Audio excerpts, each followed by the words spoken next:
नमस्कार दोस्तों, मैं हूं आशीष और आप सुन रहे हैं सुनो कहानी हॉरर पॉडकास्ट हिंदी। आज की कहानी है आखिर सच क्या था। मेरे बहादुर दर्शकों, थ्रिल और चिल्स के एक और रोंगटे खड़े कर देने वाले नए एपिसोड में आपका फिर से स्वागत है। भूत प्रेत, पिशाच और शैतानों की रोमांचक कहानियां आपको इस चैनल पर सुनने को मिलती हैं। अगर आपको ऐसी ही वीडियोस देखना पसंद है तो चैनल को सब्सक्राइब करके अभी हमसे जुड़ जाइए, क्योंकि हमेशा हम ऐसी यूनिक और सस्पेंस से भरी कहानियां लाते रहते हैं, तो कहीं वो आपसे मिस न हो जाए। तो हेडफोन लगाए और कमरे की लाइट्स बंद कर लें, क्योंकि डरावनी यात्रा शुरू होने वाली है। तो आइए ज्यादा समय बर्बाद न करते हुए सुनते हैं आज की यह कहानी, जो सच में बड़ी ही जबरदस्त है, जिसमें इमोशंस, डर और सस्पेंस है, जिसका आपको बेसब्री से इंतजार है। दोस्तों, आज की कहानी में अंत तक बने रहना। ट्रस्ट मी, आपको बहुत मजा आने वाला है, क्योंकि सस्पेंस खतरनाक है, जो आपको हिलाकर रख देगा। मानसी, मानसी, आंखें खोलो। मानसी, मैं तुम्हें कुछ नहीं होने दूंगा। प्लीज मानसी, आंखें खोलो। उसकी आंखों से आंसू थमने का नाम नहीं ले रहे थे। उसे अपनी चोटों की कोई परवाह नहीं थी, पर चिंता थी अपने प्यार की। आसमान में छाए काले बादलों से लगातार गिरती बारिश के बीच, अमावस्या की गहरी काली रात में, वह सुनसान और वीरान सड़क के बीचों बीच पड़ी अपनी पत्नी को उठाने की कोशिश कर रहा था। उसे इस हालत में देखकर उसका दिल जैसे फट रहा था। ऊपर से मूसलाधार बारिश हो रही थी, जिससे दोनों पूरी तरह से भीग चुके थे, लेकिन उसे फिक्र थी तो बस अपनी पत्नी की। चिंता इस बात की नहीं थी कि वह घायल है, बल्कि इस बात की थी कि उसके शरीर में अदृश्य शक्ति का वास था। वह शरीर अब उसका नहीं था, उसमें किसी और ने घर कर लिया था। और इतना ही नहीं, वह शक्ति किसी भी हाल में उसे यहां से बाहर नहीं जाने देना चाहती थी। पर वह भी अब हार मानने को तैयार नहीं था। कुछ समय पहले घने जंगल में हुए एक भयानक घटना से उसने अपनी पत्नी को बचाया था। वह अब भी बेहोश थी। उसे कार में डालकर वह अस्पताल की ओर निकल पड़ा। बारिश रुकने का नाम ही नहीं ले रही थी। लगातार गिरती बारिश और रात की भयानक शांति को चीरते हुए कार का घरघराता इंजन सुनसान सड़क पर तेजी से दौड़ रहा था। मानसी, उसकी पत्नी, अब धीरे धीरे होश में आ रही थी। और जैसे ही उसने यह देखा, उसने अपनी गाड़ी की रफ्तार और बढ़ा दी। दाहिने हाथ से स्टीयरिंग संभालते हुए उसने अपने बाईं कलाई को देखा, जहां नसें कटी हुई थीं। कटे हुए नसों से बहते खून को रोकने के लिए उसने कलाई पर कपड़ा बांध रखा था, लेकिन खून ने उस कपड़े को भी भिगो दिया था। वह उसे दिलासा देने की कोशिश कर रहा था, पर मन में डर था, उस अदृश्य शक्ति का जो मानसी के शरीर में और इस भयानक रात के अंधकार में मौजूद थी। उसे मानसी को लेकर इस गांव से दूर, बहुत दूर शहर जाना था, हमेशा के लिए। डर भरी निगाहों से वह कभी मानसी की ओर देखता, तो कभी सामने की विंडशील्ड से बाहर। विंडशील्ड पर गिरती बारिश की बूंदें, जिन्हें वाइपर किनारे कर देता, कुछ पल के लिए सड़क को साफ दिखाती, फिर बूंदें उसे फिर से धुंधला कर देती और वाइपर उसे फिर से साफ कर देता। यह सिलसिला यूं ही चलता जा रहा था। मानसी स्थिर निगाहों से विंडशील्ड के पार शांत बाहर देख रही थी। उसकी इस हरकत को देखकर वह परेशान हो गया। मानसी, तुम ठीक हो ना? स्टीयरिंग को कसकर पकड़े हुए उसने उससे पूछा। मन में डर तो था ही, परंतु उसके प्रश्न का कोई जवाब न देते हुए मानसी बाईं ओर कार की बंद खिड़की से बाहर देखने लगी। अब उसकी नजर स्थिर नहीं थी। ऐसा लग रहा था जैसे उसकी आंखें घने जंगल में छिपी आकृतियों का पीछा कर रही हों। कभी एक जगह तो कभी दूसरी जगह उसकी भयभीत नजरें भटक रही थीं, जैसे कोई जंगल में छिपकर उन्हें देख रहा हो। और न केवल देख रहा था, बल्कि उनका पीछा भी कर रहा था। मानसी, कुछ बोलो ना, उसने फिर से पूछा। मानसी ने शांत भाव से उसकी आंखों में देखा, अपने हाथ जोड़े और आंखों में आंसू भरकर बोली, मुझे माफ करोगे ना? मानसी, क्या हुआ? तुम ऐसा क्यों कह रही हो? उसकी यह बात सुनकर वह पूरी तरह से चौंक गया। अपने बाएं हाथ से उसके बिखरे हुए बालों को संवारते हुए उसने उसका सिर अपने कंधे पर रखा और उसे दिलासा देते हुए बोला, चिंता मत करो, थोड़ी देर में हम यहां से निकल जाएंगे, सब कुछ ठीक हो जाएगा। उसने कार की गति और बढ़ा दी। उनकी कार सुनसान, वीरान सड़क पर तेजी से दौड़ रही थी। कार के घूमते हुए काले टायरों से बारिश का पानी स्प्रे की तरह उछल रहा था। सड़क पर फिसलन थी। जिससे बिना ब्रेक लगाए भी कार के पहिए स्किड हो रहे थे। उसे जल्द से जल्द शहर पहुंचने की कोशिश थी। उसने मानसी के बालों और सिर पर हाथ फेरते हुए उसे दिलासा दिया, पर मानसी का सिसकना जारी रहा। दबे हुए स्वर में वह बोली, आई एम सॉरी, प्लीज मुझे माफ कर दो। और उसने फिर से उसकी ओर मासूम नजरों से देखा, पर वह क्यों माफी मांग रही थी यह उसे समझ नहीं आया। मानसी, तुमने कुछ भी गलत नहीं किया है, आई लव यू, ये कहकर उसने उसके माथे को चूमा। तभी मानसी उसकी बाहों में समाते हुए बोली, मैं की हुई गलती के लिए नहीं, बल्कि होने वाली गलती के लिए माफी मांग रही हूं। जैसे ही ये शब्द उसके कानों में पड़े, उसका दिल धक से रह गया। डर की एक लहर उसके पूरे शरीर में दौड़ गई। मानसी अजीब नजरों से सामने सड़क की ओर देख रही थी। जैसे ही उनकी कार एक मोड़ पर पहुंची, उसने मोड़ लेने के लिए स्टीयरिंग घुमाना शुरू किया। तभी मानसी ने एक नजर उसकी ओर डाली और उसकी आंखों में उसे जैसे जलता हुआ अंगार दिखाई दिया। अगले ही पल मानसी ने अपनी पूरी ताकत लगाकर झटके से दाएं हाथ से गाड़ी का हैंड ब्रेक खींच लिया और फिर अगले कुछ सेकंड्स में उसका किसी भी चीज पर नियंत्रण नहीं था। कान फाड़ने वाले भयानक आवाजें, झटके से इधर उधर फेंके जाने वाले शरीर, खन्नन की आवाज करते हुए टूटती खिड़कियों के टुकड़े और पलटती हुई गाड़ी की धमाकेदार आवाजें उसके कानों में गूंज रही थीं। उनकी कार कई पलटियां खाते हुए सड़क पर सरकती रही और फिर अचानक रुक गई। कुछ ही सेकंड्स बाद सब कुछ शांत हो गया। अब आवाज केवल मूसलधार बारिश की बूंदों की थी जो एक साथ टपक रही थी। कार 3-4 पलटियां उखाकर फिर सीधी हो गई, लेकिन अगले कुछ पलों तक वह एकदम सुन्न था। मैं कौन हूं? मैं कहां हूं? मेरे आसपास क्या हो रहा है? यह समझने में उसका दिमाग असमर्थ था। उसका मस्तिष्क बस इतना ही समझने की कोशिश कर रहा था कि स्टीयरिंग उसके सीने से टकराया है और उसकी पसलियों में 3-4 हड्डियां टूटने जैसी भयंकर पीड़ा हो रही है। उसके दाएं पैर और कंधे में कोई संवेदना नहीं थी। कुछ सेकंड्स बाद उसका दिमाग धीरे धीरे फिर से काम करने लगा। उसने धीरे धीरे अपनी आंखें खोलीं और सबसे पहला दृश्य जो उसने देखा वह था कार की टूटी हुई खिड़की से बारिश की बूंदें बोनेट पर टपक रही थीं। टप टप टप बरसती बारिश की बूंदें। उसके शरीर में थोड़ी सी हलचल हुई और उसे एहसास हुआ कि वह अब अपनी गाड़ी में है। अगले ही पल उसे याद आया कि वह अकेला नहीं था। उसने जल्दी से सिर घुमाया और बाईं ओर देखा तो सीट पर मानसी नहीं थी। उसका दिल धक से रह गया। मैं मानसी, बड़बड़ाते हुए वह गाड़ी का दरवाजा खोलने की कोशिश करने लगा। दुर्घटना के कारण गाड़ी का टूटा हुआ दरवाजा खोलकर वह मुश्किल से बाहर निकला। उसकी डरी हुई नजरें अपनी पत्नी को ढूंढने लगीं। सड़क बिल्कुल सुनसान थी। दूर दूर तक न किसी वाहन की रोशनी थी, न ही किसी गांव की बस्ती दिखाई दे रही थी। वह अपनी पत्नी को पुकारने लगा, बस यही प्रार्थना करते हुए कि कुछ भी बुरा ना हो। वह मानसी को ढूंढने लगा। तभी उसे दर्द से कराहती एक आवाज सुनाई दी। उसने आवाज पहचान ली, वह मानसी की थी। वह तुरंत पीछे मुड़ा और स्तब्ध रह गया। सड़क के बीचों बीच सिर्फ एक हाथ की दूरी पर मानसी खड़ी थी। बारिश में पूरी तरह भीगी हुई उसके खुले काले बालों से लगातार पानी टपक रहा था, लेकिन उसकी भीगी हुई आंखें सब कुछ बयान कर रही थीं। मगर सबसे अजीब बात यह थी कि उसे कहीं खरोंच तक नहीं आई थी। बेबस नजर से उसने अपने दोनों हाथ उसके सामने जोड़ लिए। कृपया मुझे माफ कर दो। उसने उसके हाथ पकड़ लिए। तुम ये क्या कर रही हो? मुझे पता है तुमने कुछ भी गलत नहीं किया है। वह कुछ और कहने वाला ही था कि मानसी बेहोश होकर नीचे गिर पड़ी। मानसी, मानसी, आंखें खोलो। मानसी, मैं तुम्हें कुछ होने नहीं दूंगा, प्लीज आंखें खोलो। सुनसान वीरान सड़क के बीचों बीच पड़ी हुई मानसी को, अपनी पत्नी को वह उठाने की कोशिश कर रहा था। सड़क पर तेज गति से दौड़ते वाहन की हेडलाइट की रोशनी उसके चेहरे पर पड़ी और मानसी को छाती से गले लगाते हुए एक आर्त चीख उसके मुंह से बाहर निकल पड़ी। दूसरे दिन शहर के एक बड़े अस्पताल में डॉक्टरों की रोजमर्रा की हलचल चल रही थी। सलाइन की बोतलें, पारदर्शी पाइप, वैनप्लो, दवाइयों की बोतलें और गोलियों के पैकेट्स से भरी ट्रे लेकर एक नर्स वार्ड में चल रही थी।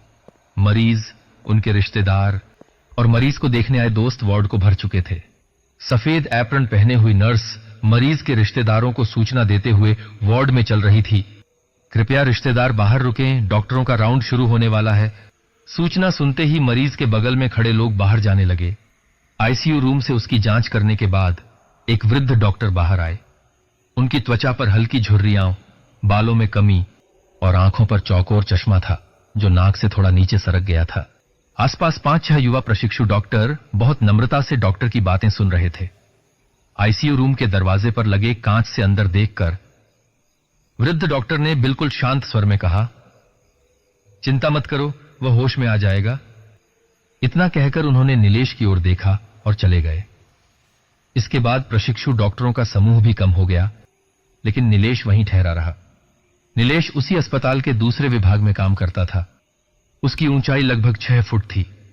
शरीर से पतला और काले भूरे बाल एक तरफ व्यवस्थित तरीके से सजे हुए थे। अस्त डार्क ब्लू शर्ट और ब्लैक जीन्स में वह और भी प्रभावशाली लग रहा था। बोलते समय उसे हिम्मत नहीं हो रही थी, लेकिन धैर्य जुटाकर डॉक्टर नीलेश ने बाबाओं से कहा, बाबा, अगर उसे बचाना है तो। फिर क्या नीलेश? बाबाओं ने पूछा। तो मानसी को मरना पड़ेगा। नीलेश की इस पहेली जैसी बात सुनकर वृद्ध दंपति स्तब्ध रह गए। पिता नीचे बैठ गए।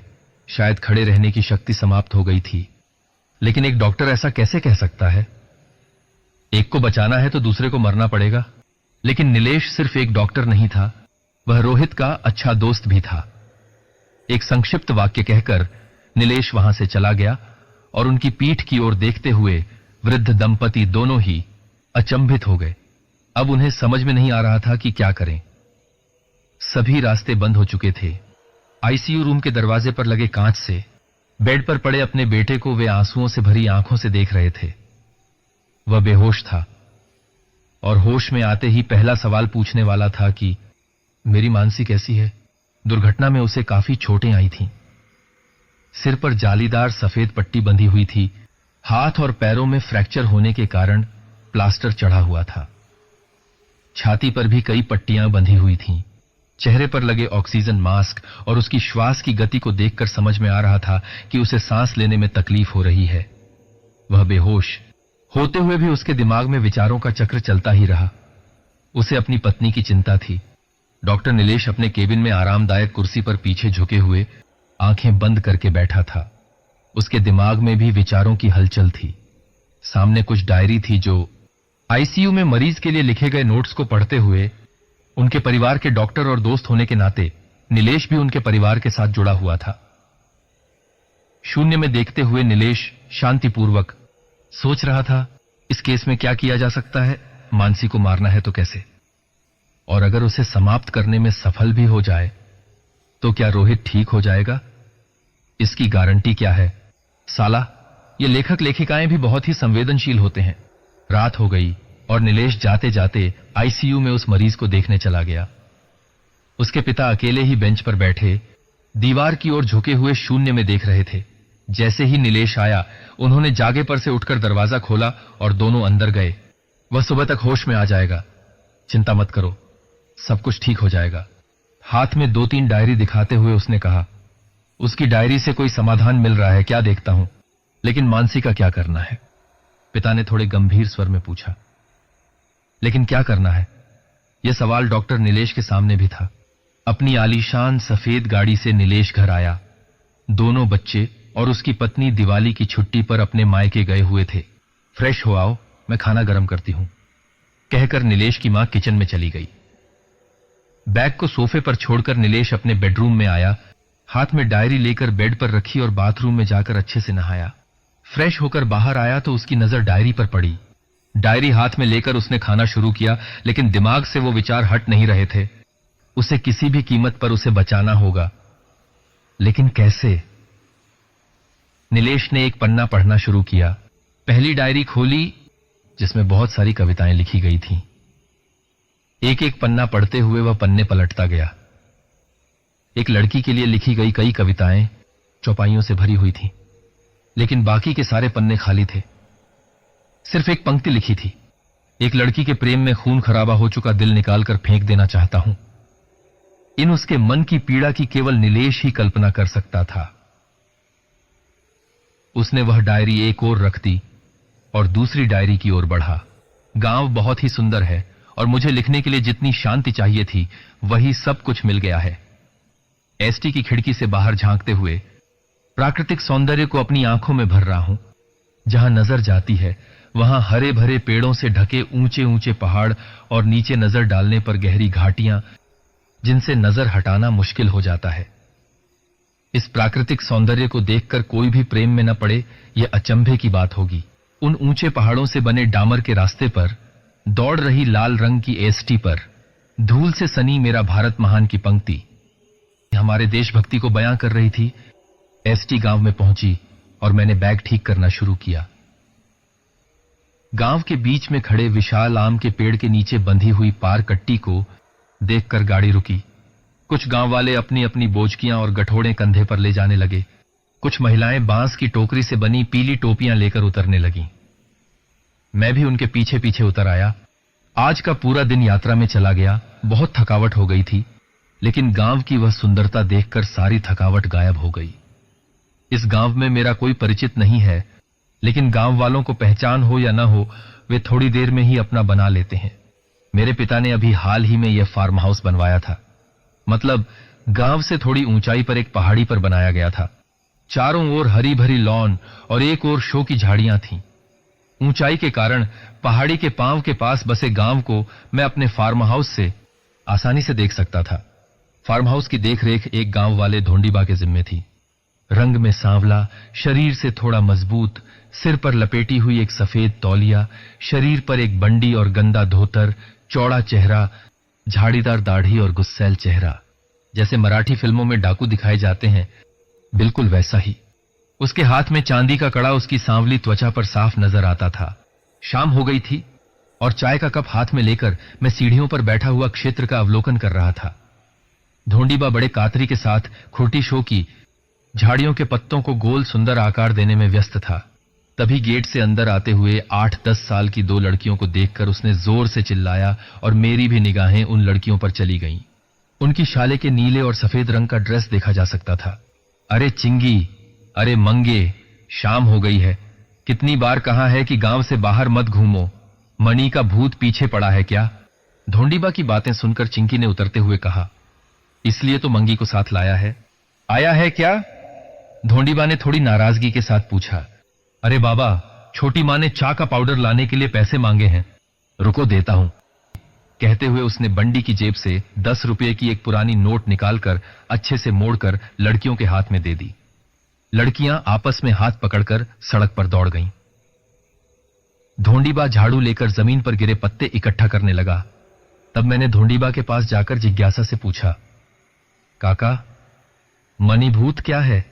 धोंडीबा ने अपने हाथ में पकड़ी झाड़ू नीचे रख दी और वहीं जमीन पर बैठकर सब कुछ बताना शुरू किया। पर जो उन्होंने बताया वह बहुत ही अजीब था। रात हो गई थी और वे चले गए, लेकिन उन्होंने जो कहानी सुनाई वह मेरे दिमाग में छप गई थी। इतना सोचते सोचते सिर में दर्द होने लगा। बार बार धोंडीबा की बातें याद आने लगीं। मैं छत पर घूमते पंखे को घूरते हुए बिस्तर पर लेटा था। मणि का भूत, मणि यानी मानसी, उसका घर इसी गांव में था। वह इतनी सुंदर थी जैसे दूध में नहाई हुई सफेद रात रानी की तरह। उसके गोरे मासूम चेहरे पर जब भी मुस्कान आती, उसके गालों में पड़ने वाला हल्का गड्ढा किसी को भी घायल कर सकता था। काले घने बाल जो हमेशा एक ओर रखे होते थे उसकी खूबसूरती को और भी निखारते थे। उसकी आंखें बोलती थीं और उसके माथे पर अंग्रेजी वी आकार का एक छोटा सा टैटू था। वह मासूम और पतली काया वाली थी और उसकी आंखों में एक छोटा सा तिल था। अब धोंडीबा और गांव वाले मानते थे कि जिनकी आंखों में तिल होता है वे भूतों को देख सकते हैं। मानसी ने 10वीं तक पढ़ाई की थी, लेकिन उसके मामा मामी उसे आगे नहीं पढ़ा सके। जब वह छोटी थी उसके माता पिता का निधन हो गया था। अब वह अपने मामा के साथ रहती थी। गांव वालों का कहना है कि उस पर किसी आत्मा का साया था। शुरुआत में उसे जंगल से किसी के रोने, सिसकने और हुंकार भरने की आवाजें सुनाई देती थीं। उसे घने जंगल से एक अजीब सी पुकार भी सुनाई देती थी। धीरे धीरे उसका व्यवहार पूरी तरह बदल गया। उसे ऐसा लगता था जैसे उसके आसपास कोई है। वह खुद से बातें करती, हंसती, रोती, डरती और कभी खुद को नुकसान पहुंचाने की कोशिश करती तो कभी दूसरों को भी चोट पहुंचा देती। एक दिन जंगल से आने वाली उस आवाज ने उसे पागल कर दिया और वह एक लंबा धारदार कोयता हाथ में लेकर रात में उस आवाज के पीछे जंगल में चली गई। वह फिर कभी वापस नहीं आई। अब वह जीवित है या नहीं किसी को नहीं पता, लेकिन कई गांव वाले कहते हैं कि वह रात को गांव में आती है और लोगों के दरवाजे खटखटाती है। ढोंडीबा से यह सब सुनने के बाद अब मुझे थोड़ी बहुत डर लगने लगी थी। इतने बड़े घर में मैं अकेला था और ढोंडीबा की बताई ये अजीबोगरीब बातें, छत पर घूमता हुआ पंखा और मेरे दिमाग में घूमते सवाल। जब मैंने उनसे पूछा कि मानसी के साथ ऐसा क्यों हुआ तो उन्होंने कुछ अजीब बातें बताई। मानसी की मामी उसे बहुत सताती थी, हर काम उसी पर डाल देती थी। एक दिन मामी ने उसे सुबह सुबह पानी भरने के लिए नदी पर भेजा। यह उसके लिए रोज का काम था, लेकिन उस दिन मानसी एक चीज भूल गई थी। उसने समय नहीं देखा था। उस समय सुबह नहीं हुई थी बल्कि रात के 3 बजे थे, पर उसे इसका एहसास नहीं था। उसने अपनी साड़ी को ऊपर उठाया और नदी में उतर गई। पर वह नदी में अकेली नहीं थी, वहां कोई और भी था जो उसे देख रहा था। मानसी नदी में पानी भर रही थी और जब उसने पानी को अपने चेहरे पर लगाया तभी उसकी नजर पुल पर पड़ी। वहां एक काली आकृति खड़ी थी जो उसे घूर रही थी। मानसी को अचानक अपने चारों ओर किसी की उपस्थिति महसूस होने लगी। घबराकर वह जल्दी जल्दी पानी भरकर घर की ओर लौटने लगी, लेकिन वह आकृति उसका पीछा कर रही थी। इसके बाद से मानसी का व्यवहार और अजीब हो गया। वह किसी से बात नहीं करती, एक कोने में बैठी रहती जैसे कोई उसके आस पास हो। यह सब सुनने के बाद मैंने ढोंडीबा से पूछा कि वह काली आकृति कौन थी। ढोंडीबा ने दबे हुए स्वर में कहा, वह आज्ञा वेताल था। इस इलाके के सारे भूत, पिशाच, हडल, मुंजे, खवीस, प्रेतात्मा उसके अधीन रहते हैं। उसे मानसी का शरीर चाहिए था और अगर उसने उसे अपना शरीर नहीं दिया तो वह उसके शरीर को टुकड़े टुकड़े कर खवीस और मुंजिया को खिला देगा। ढोंडीबा की बातें मेरे कानों में गूंज रही थीं। आज्ञा वेताल, तो क्या उसने मानसी को मार डाला होगा, लेकिन मणि का भूत सच में होगा? और अगर वह जीवित हो तो? मैं इन्हीं ख्यालों में सो गया। लगा था कि डर के कारण नींद नहीं आएगी, लेकिन कब सुबह हो गई पता ही नहीं चला। गांव का वातावरण ही ऐसा होता है। खिड़की से सुबह की धूप मेरे चेहरे पर पड़ रही थी। गांव के कंटीले पेड़ पर बैठे मुर्गे की बांग सुनाई दी तो मैं बिस्तर से उठ गया, नहाया, नाश्ता किया और अपने कैमरे के साथ जंगल में फोटोग्राफी के लिए निकल पड़ा। जहां तक नजर जा सकती थी वहां तक नीले ऊंचे पहाड़ थे और उन्हें अपनी गोद में समेटता सफेद बादलों से घिरा आसमान। ऐसा दृश्य देखकर कोई भी प्रेम में पड़ सकता था। नदी के पास कुछ दूरी पर एक सफेद बगुला काले पत्थर पर खड़ा था, अपनी आंखें बंद किए हुए। शायद उसे मछलियां मिल गई थीं। मैंने अपने कैमरे का लेंस उसकी ओर घुमाया, 1-2 क्लिक किए, लेकिन तभी किसी हलचल से वह बगुला उड़ गया। मैंने देखा कि जिस पत्थर पर वह खड़ा था उसके पास एक बड़ा अजगर धीरे धीरे उसकी ओर बढ़ रहा था। मैंने और तस्वीरें खींची, लेकिन तभी मेरे पीछे एक सन्नाटे में कोई हलचल हुई। मैंने पीछे मुड़कर देखा तो एक पेड़ पर कोई छुपकर मुझे देख रहा था। मैंने ध्यान से देखा तो मुझे उसकी भेदक नजरें साफ नजर आईं। जैसे ही मैंने एक कदम आगे बढ़ाया वह आकृति पेड़ से कूदकर जंगल में गायब हो गई। मुझे देखकर ढोंडीबा दौड़ता हुआ आया, लेकिन मेरा दिल जोर जोर से धड़क रहा था। फार्म हाउस की सीढ़ियों पर बैठकर लेंस और कैमरा ठीक करते हुए मैंने ढोंडीबा से पूछा, उसके घर वालों ने उसकी तलाश क्यों नहीं की? किसकी? वह आंगन साफ करता हुआ रुक गया। मानसी के घर वालों ने? पता नहीं, शायद कुछ, पर सही से नहीं मालूम। काका, अगर वह जिंदा है और इस जंगल में भटक रही है तो? वह इधर उधर देखते हुए हिचकिचाकर बोला, जिंदा कैसे होगी? काका, आप मुझसे कुछ छुपा रहे हैं, है ना? कहां से? मुझे खुद नहीं पता तो तुम्हें क्या बताऊं? वह जानबूझकर मेरे सवालों से बच रहा था, लेकिन मैं इतनी आसानी से शांत बैठने वाला नहीं था। रात हो गई तो ढोंडीबा अपने घर चला गया। हालांकि मैं बिस्तर पर लेटा हुआ था, फिर भी मेरे दिमाग में वही सवाल घूम रहे थे। दोपहर की घटना बार बार याद आ रही थी। अचानक मेरे मन में एक विचार कौंधा, क्या पेड़ पर छुपकर देखने वाली वह मानसी तो नहीं थी? मैं बिस्तर पर उठकर बैठ गया। मन बहुत बेचैन हो गया था। जैसे जैसे रात गहरी होती गई मेरे मन में अजीब अजीब ख्याल आने लगे। कुछ देर मोबाइल पर चैटिंग की, लेकिन बोरियत महसूस हुई तो मोबाइल एक तरफ रखकर लेट गया। खिड़की से ठंडी हवा अंदर आ रही थी और हवा के झोंके से खिड़की पर लटका पर्दा धीरे धीरे हिल रहा था। रह रहकर मैंने उठकर खिड़की के पास जाकर बाहर देखा। पूरा गांव नींद के आगोश में था। रात के सन्नाटे में झिंगुरों की आवाज और दूर किसी कुत्ते के भौंकने की गूंज पूरे माहौल को और डरावना बना रही थी।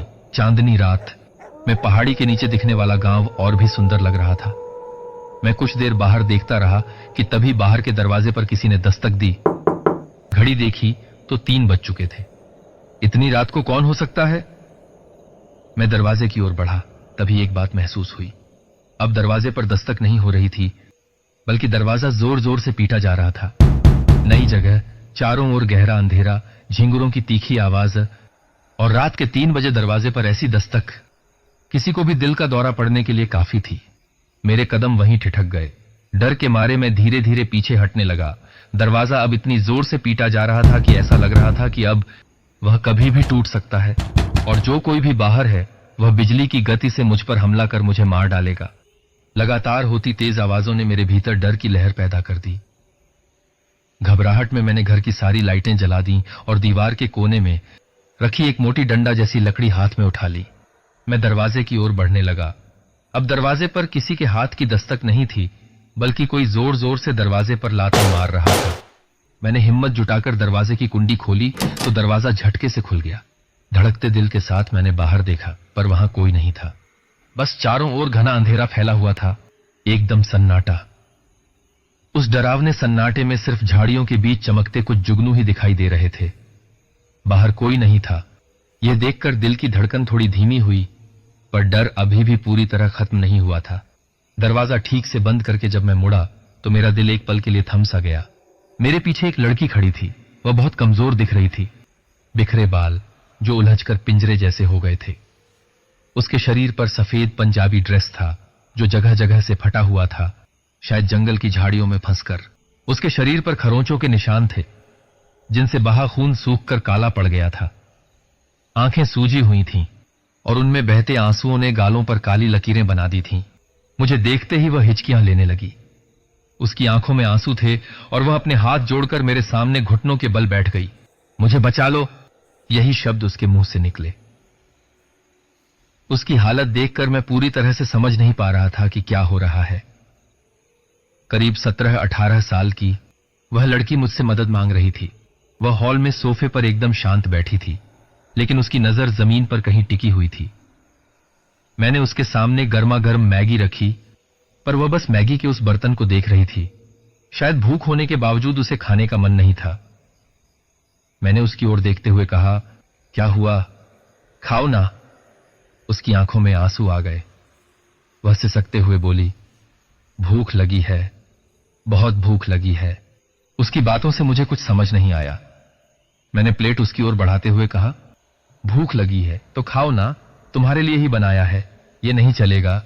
अब रोटी सब्जी तो मैं नहीं बना सकता, सुबह काम वाली मासी आएगी, अभी के लिए यही खा लो। रोटी सब्जी नहीं तो? मैंने उत्सुकता से पूछा। उसने खिड़की से बाहर झांकते अंधेरे को घूरते हुए कहा, रक्त, जानवर का गर्म रक्त और खून से सना मांस, यही चाहिए। फिर उसने झटके से अपनी गर्दन घुमाई और मेरी ओर देखकर आगे कहा, तुम्हारे पास है, दोगे खाने को? उसकी नजर से मेरी नजर मिली तो मेरे रोंगटे खड़े हो गए। उसकी आंखों में एक अजीब सी चमक थी। मुझे समझ नहीं आया कि क्या कहूं। मैं बस उसकी ओर देखते हुए हकलाते हुए बोला, रक्त, मांस, ये खाती हो तुम? बोलते बोलते मेरा दिल जोर से धड़कने लगा। तभी वह मेरी ओर देखते हुए जोर से चीखी, मुझे नहीं। उसने झटके से अपनी गर्दन खिड़की की ओर मोड़ी। इन्हें चाहिए? मैंने खिड़की की ओर देखा, लेकिन वहां कोई नहीं था। बाहर सिर्फ घना अंधेरा फैला हुआ था।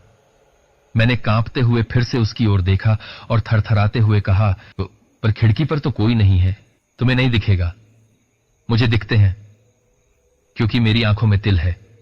वो मुझे बुला रहा है, पर मुझे जाना नहीं है। वो अब बहुत डर गई थी। कभी खिड़की तो कभी बंद दरवाजे की ओर भयभीत नजरों से देख रही थी। डर के मारे वो सिसकते हुए अपने कानों पर दोनों हाथ कसकर दबाए चारों तरफ देखती हुई बोली, देख वो कैसे चिल्ला रहा है, कैसे चीख रहा है। सिर्फ मैं अपना शरीर दूं इसलिए, पर मुझे नहीं चाहिए, मुझे बचा लो, प्लीज। बोलते हुए उसने अपने दोनों हाथों से अपने कान कसकर बंद कर लिए, पर वो आवाज सिर्फ उसे ही सुनाई दे रही थी। उसकी मदद कैसे करूं? उसकी वो भयानक हालत देखकर मेरी तो पूरी ताकत ही खत्म हो गई थी। उसने धीरे से अपने कानों से हाथ हटाए। शायद अब वो आवाज बंद हो गई हो। अब से कांपने वाला उसका शरीर थोड़ा स्थिर हो गया। उसकी आंखों का डर भी कम हो रहा था। मैंने बिना रुके पूछा, क्या हुआ? वो आवाज बंद हो गई क्या? उसकी नजर मेरे पीछे वाले दरवाजे पर टिक गई, तो मैंने भी डरते हुए पीछे मुड़कर दरवाजे की ओर देखा और अगले ही पल खिड़की के शीशे टूटने की आवाज आई। सामने देखा तो वो लड़की कहीं दिखाई नहीं दे रही थी, पर खिड़की के शीशे का दरवाजा टूटा हुआ था। भागते हुए बाहर जाकर देखा तो वो अंधेरे में कहीं गायब हो गई थी। पर मेरी तो नींद ही उड़ गई थी। कौन थी वो? मानसी। लेकिन ढोंडीबा तो कह रहा था कि वो मर गई थी, फिर वो भूत बन गई, पर ये तो जिंदा है। मतलब उसे सच में भूत ने जकड़ लिया है या उसे कोई मानसिक बीमारी है? भूत प्रेत कुछ नहीं होता, ये सब मन का खेल होता है। उसे किसी अच्छे मनोचिकित्सक की जरूरत है। कितनी सुंदर लड़की है।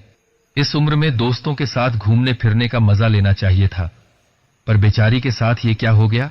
कुछ भी हो, मुझे उसकी मदद करनी है, चाहे कुछ भी हो। मैं बिस्तर पर लेटकर सोचने लगा और सोचते सोचते सो गया। राधा मावशी, मानसी में सच में भूत है या लोगों ने अफवाह फैला दी है? रसोई में नाश्ता बना रही राधा मावशी से बार बार पूछने लगा। अब 60 का पड़ाव पार कर चुकी राधा मावशी इसी गांव की हैं। गांव की ऐसी बहुत सारी बातें उन्होंने करीब से देखी होंगी। तुझे किसने बताया ये? राधा मावशी ने उल्टा मुझसे ही सवाल किया, पर मैं सुनने वाला नहीं था। ढोंडीबा का नाम लिए बिना मैंने झूठ बोलना शुरू किया। मतलब कल जब आ रहा था, एसटी में कंडक्टर को एक गांव का आदमी बता रहा था राधा मावशी का, सॉरी मतलब मानसी का भूत देखा था उसने। तू एसटी से आया, मोटर लेकर क्यों नहीं आया? मावशी जानबूझकर मुझे बताने से बच रही थी, पर मैं जानकारी निकालकर ही रहूंगा, चाहे कुछ भी हो। आज बाहर जाने का कोई मूड नहीं था। शायद रात में हुई उस भयानक घटना के कारण होगा, पर ऐसा क्यों हुआ होगा? मानसी की हालत के लिए ढोंडीबा ही जिम्मेदार तो नहीं? राधा मावशी बिना कुछ कहे अपना काम कर रही थी। बहुत मन हुआ कि रात की घटना मावशी को बता दूं, पर बिना कुछ कहे मैं नहाने चला गया। नहाना शुरू किया ही था कि ढोंडीबा की आवाज आई। राधा मावशी और वो कुछ बुदबुदा रहे थे, जैसे राधा मावशी उसे धीरे से डांट रही थी। मैंने बाथरूम के दरवाजे से कान लगाकर सुना, पर कुछ ठीक से समझ नहीं आया। ढोंडीबा के चलते बाहर जाने की आवाज आई तो मैंने जल्दी से नहाकर बाहर निकला। राधा मावशी ने अब तक खाना बना लिया था। मैंने ऐसे कहा कि उन्हें सुनाई दे, ढोंडीबा अब तक क्यों नहीं आया? मुझे पहाड़ पर जाना है। मैं झूठ बोल रहा था। क्या? मुझे तो वो दिखा ही नहीं।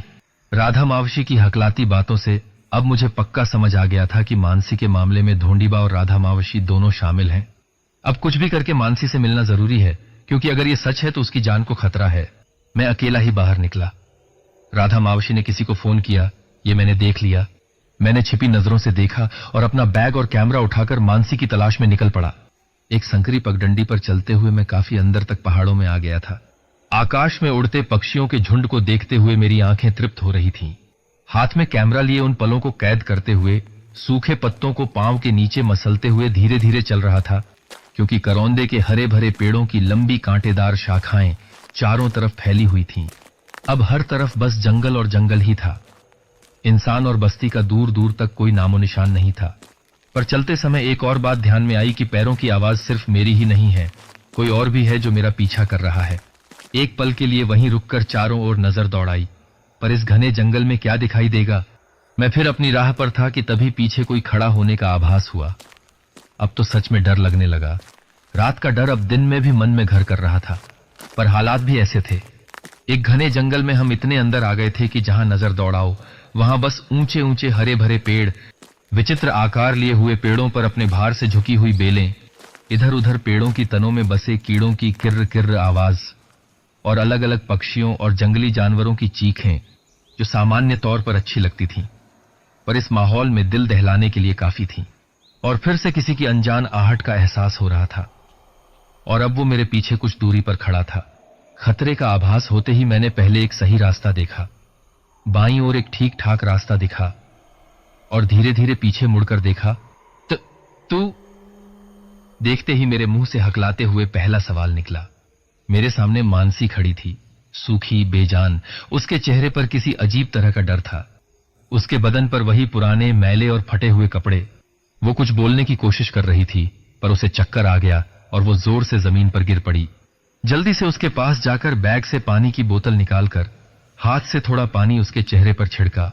हेलो मानसी, होश में आओ, मैं बड़बड़ा रहा था। वो धीरे धीरे होश में आई और डर के मारे मेरे गले लगकर रोने लगी। क्या करूं, मुझे कुछ समझ नहीं आ रहा था। उसे ढांढस बंधाते हुए उसे रोना बंद करवाया। अब वो खुद सब कुछ बताएगी जो धोंडीबा और राधा मावशी मुझसे छिपा रहे थे। क्या हुआ, बताएगी? कौन तुझे परेशान कर रहा है, मुझे बता, मैं तेरी मदद करूंगा। मेरी बात सुनते ही उसने अपने दोनों हाथ मेरे सामने जोड़ लिए और दर्द भरी नजरों से बोली, मुझे बचा ले प्लीज, मुझे जीना है, लेकिन वो लोग मुझे मार डालेंगे, इसलिए मैं इस जंगल में छिपकर रहती हूं। उसके जुड़े हुए हाथ पकड़ते हुए मैंने पूछा, कौन मारना चाहता है तुझे? तभी उसने मेरे पीछे देखा और जैसे ही मैंने पीछे मुड़कर देखा, मैं स्तब्ध रह गया। धोंडीबा पहाड़ी रास्ते से भागते हुए हांफता हुआ मेरी ओर आ रहा था। मैंने मानसी की तरफ देखा, लेकिन वो वहां नहीं थी। वो फिर से घने जंगल में गायब हो चुकी थी। रोहित बाबा, आपको कितनी देर से ढूंढ रहा हूं, चलिए जल्दी, धोंडीबा हांफते हुए बोला। मुझे ढूंढ रहे हो? क्या हुआ? कहते हुए मैंने जमीन से बैग उठाई और कैमरा हाथ में लेकर चलने लगा। बड़े मालिक और आपका दोस्त आए हैं। पापा आए हैं? मैंने आश्चर्य से पूछा। चाय का एक घूंट लेते हुए पापा ने मुझसे पूछा, कैसा लगा नया इलाका? गांव अच्छा है ना? नीलेश भी फार्म हाउस के लिए जगह देख रहा था। मैंने सोचा जहां हमने लिया है वहीं देख ले, जगह शानदार है। मैं कुछ बोलने ही वाला था कि धोंडीबा बीच में बोल पड़ा, अरे मालिक, गांव तो बहुत बढ़िया है, रोहित बाबा तो बस घूमने में मस्त हैं। वहां एक जगह है, अगर उस किसान को कुछ पैसे दिए तो वो मान जाएगा। धोंडीबा की आवाज में उत्सुकता झलक रही थी। और अगर किसान ने मना कर दिया तो? मैंने चाय का कप उठाते हुए कहा। धोंडीबा थोड़ा अहंकार से बोला, मालिक, इस गांव में तो क्या, आसपास के 7 गांवों में कोई ऐसा नहीं जो हमारी बात को टाल दे। पापा ने धोंडीबा की तरफ देखा और कहा, गाड़ी की डिक्की से बैग रोहित के कमरे में रख दो। धोंडीबा बाहर चला गया तो मैंने पापा से एक एक बात बतानी शुरू की। पापा, इस गांव में कुछ अजीब घट रहा है। अजीब मतलब? पापा ने चाय का कप नीचे रखा। मैं पापा के साथ आए मेरे डॉक्टर दोस्त नीलेश की तरफ देखते हुए बोला, नीलेश, तू डॉक्टर है, इसलिए तू इन बातों पर यकीन नहीं करेगा, लेकिन यहां इस जंगल में एक लड़की है, कहते हैं कि उसे भूतों ने जकड़ रखा है। जब धोंडीबा ने मुझे बताया तो पहले मुझे भी यकीन नहीं हुआ, लेकिन मैंने उसे उस अजीब हाल में चिल्लाते रोते हुए देखा है। पापा गाड़ी की चाबी देने बाहर गए और नीलेश मेरी तरफ देखते हुए बोला, वो लड़की कौन है? नाम क्या है? मानसी, मैंने तुरंत जवाब दिया। नीलेश पीछे हटते हुए बोला, मानसी, हो सकता है यह उसका मानसिक रोग हो, क्योंकि मैं भूत प्रेत पर विश्वास नहीं करता। यह सब मन का खेल होता है। जो भी हो, लेकिन हमें उसे ठीक करना होगा। उसकी हालत देखी नहीं जा रही मुझसे। मैंने नीलेश को कई बातें बताई और उसने भी मुझे मदद का वादा किया। सो गए क्या? बाबा ने मुझसे कहा। मैं उठ गया और देखा कि गाड़ी फिर से हमारे फार्म हाउस पर आ चुकी थी। शायद जब हम निकले थे तभी मैं सो गया और अब घूमकर वापस आने पर ही जागा हूं। तब तक शाम हो चुकी थी। बाबा और नीलेश को विदा करके मैं वापस अपने कमरे में आ गया। अब मेरा किसी भी चीज में मन नहीं लग रहा था।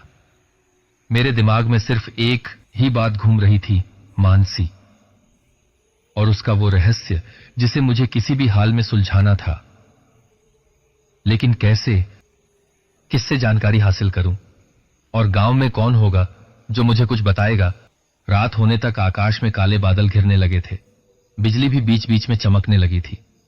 धोंडीबा ने सारे दरवाजे और खिड़कियां बंद कर दी और अपने घर जाने के लिए निकल पड़ा। तूफानी हवा के साथ उठने वाली धूल लाइट के उजाले में साफ दिख रही थी। मैंने भी अंदर आकर दरवाजा ठीक से बंद किया ही था कि बारिश शुरू हो गई। अगले ही पल बिजली की चकाचौंध के साथ कान फाड़ने वाली गड़गड़ाहट हुई और लाइट चली गई। अंधेरे में डूबा माहौल और भी डरावना लगने लगा। मैंने मोबाइल का टॉर्च चालू किया और किचन में जाकर मोमबत्ती जलाने लगा। किचन की खिड़की खुली थी और बाहर के घने अंधेरे में बारिश की बूंदों का पेड़ों के पत्तों पर गिरने की आवाज से समझ आ रहा था कि बारिश तेज हो रही थी। खिड़की बंद करके मैंने मोमबत्ती जलाई और उसे हाथ में लेकर बाहर आया। तभी सामने देखकर मेरे दिल की धड़कन थम गई। वो सामने खड़ी थी, पूरी तरह से भीग चुकी थी। उसके काले लंबे बालों ने उसका आधा चेहरा ढक रखा था। उसके घुटनों तक मिट्टी और गंदगी लगी हुई थी। वह दोनों हाथों को क्रॉस करके खुद को समेटे हुए कुछ बुदबुदा रही थी। पर मुझे सवाल यह था कि वह अंदर आई कैसे और कहां से, क्योंकि सारे दरवाजे और खिड़कियां अंदर से बंद थीं। सबसे अहम बात तो यह थी कि 2 दिन पहले उसने जो खिड़की तोड़ी थी, उसकी कांच आज सुबह ही ढूंढीबा ने लगवाई थी। मानसी, मैंने घबराते हुए कहा, लेकिन उसका ध्यान मेरी बात पर बिल्कुल भी नहीं था। वह खुद से बुदबुदाते हुए सोफे पर जाकर बैठ गई। उसे इस हाल में देखकर मैंने कहा, तुम बाथरूम में जाकर साफ हो जाओ, मैं देखता हूं कि खाने के लिए कुछ है या नहीं। बाथरूम? उसने अटकते हुए पूछा। हां, बाईं तरफ, और कपड़े। मैंने उसे देखते हुए अलमारी से अपनी टी शर्ट और नाइट पैंट निकाल कर दी और उसे बाथरूम दिखाया। फिर मैं किचन में खाने को गर्म करने लगा। खाना गर्म करते हुए मैंने मदन भाई को फोन किया, लेकिन उनका फोन व्यस्त था। शायद मिस्ड कॉल देखकर वापस फोन करेंगे। तभी मैंने पीछे देखा तो वह फ्रेश होकर बाहर आ चुकी थी। मैं उसे देखते ही रह गया। मोमबत्ती की रोशनी में उसकी मासूमियत और खूबसूरती से मेरी नजर हट ही नहीं रही थी। उसके सलीके से बनाए बाल, माथे पर बने वी के गुदने और काले गहरे पानीदार आंखों की कशिश अलग ही थी। उसकी गर्दन और कलाई पर खरोंचों के निशान छोड़कर वह एक नाजुक गुड़िया जैसी लग रही थी। मैं उसे देखता ही रह गया। क्या देख रहे हो? उसने खड़ूस अंदाज में कहा। मैंने खाने की थाली उसके सामने रख दी। तुम साफ सुथरी हो गई हो कि नहीं, बस यही देख रहा था, मैंने हंसते हुए कहा। देखो, लेकिन प्यार में मत पड़ जाना। वह रोटी का टुकड़ा तोड़ते हुए बोली। प्यार नहीं रे, लेकिन सच में तुम बहुत सुंदर लग रही हो, मैंने उसकी आंखों में देखते हुए कहा। मैं सुंदर लगती हूं? हर चीज वैसी नहीं होती जैसी दिखती है। वह थोड़ी अकड़ कर बोली। बहुत, और मैं ही क्या, कोई भी तुमसे प्यार कर बैठेगा। तुम भी करोगे और फिर रोते रहोगे। तुम बहुत ही भावुक इंसान हो, तुम्हें पहले से ही बहुत कुछ पता है। लेकिन कैसे? वह कुछ कहने ही वाली थी कि मेरा फोन बजा। मदन भाई ओसवाल, हमारे कपड़े के दुकान वाले। हां, मदन भाई। लड़की के लिए 4 जोड़ी पंजाबी ड्रेस और 4 इनर्स, साइज और पता व्हाट्सएप किया है। पैसे अकाउंट में भेज रहा हूं, थोड़ी अर्जेंट है। नहीं भाई, हंसते हुए, ऐसी कोई बात नहीं, ठीक है, रखता हूं। फोन कट किया और फिर नीलेश को कॉल किया। हेलो नीलेश, सॉरी यार, इतनी रात को फोन किया। तुझे एक लड़की के बारे में बताया था ना? हां, कल जितना जल्दी हो सके आना। इसका कोई भरोसा नहीं, कब जंगल में गायब हो जाए। फोन रखा और उसकी ओर देखा। वह कुछ कहे बिना खाने की थाली में से एक एक निवाला ले रही थी और मैं उसे निहार रहा था। क्या मैं उसके प्यार में पड़ गया हूं? नहीं, मुझे नहीं पता, लेकिन उसे देखते रहने का मन कर रहा था। बाहर बारिश बेकाबू हो रही थी। बिजली की चमक से अचानक सब कुछ रोशन हो जाता। उसे मगर किसी चीज की कोई परवाह नहीं थी। वह अपनी थाली खत्म करने में लगी थी और मैं उसे देखने में, लेकिन अचानक वह रुक गई। धीरे धीरे उसकी नजर सामने दरवाजे पर टिक गई। मैंने भी सवालिया नजरों से कभी दरवाजे की ओर तो कभी उसकी और देखा। उसने अपनी आंखें चौड़ी की और अचानक खड़ी हो गई तो मैं भी उठ गया। क्या हुआ मानसी? आवाज मत करो, वह आ गया है, उसने गंभीर आवाज में कहा। अब मेरी भी धड़कन तेज हो गई। वह कौन? कौन आया है? मुझे तो कुछ दिख नहीं रहा। मेरी बात खत्म भी नहीं हुई थी कि दरवाजे पर जोर की दस्तक हुई और डर की एक लहर मेरे पूरे शरीर में दौड़ गई। मानसी मुझे इशारे से शांत रहने को कह रही थी, लेकिन मैं हैरान इस बात से था कि दरवाजे के बाहर जो भी था उसके आने का अंदाजा मानसी को पहले से ही हो गया था और यह समझ पाना मेरी कल्पना से बाहर था।